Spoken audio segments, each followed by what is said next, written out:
মানুষ কি পরিমাণ জানোয়ার হতে পারলে এমন কাজ করতে পারে। এটা হচ্ছে একটা শিয়াল।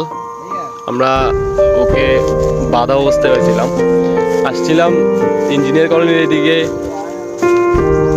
এখানে আসার পরে এই শিয়ালটা দেখার পরে হঠাৎ মনটা খারাপ হয়ে গেল। ওকে এটাতে বেঁধে রাখা হয়েছিল, আর ও জীবিত। শিয়াল কিন্তু এখনো জীবিত। ওর মেবি পা ভেঙে দেওয়া হয়েছে। ওর চোখের দিকে তাকাইলেই বোঝা যাচ্ছে যে ও 3-4 দিন এভাবেই ছিল। আমরা এখনো মানুষ হইতে পারলাম না। ওর পা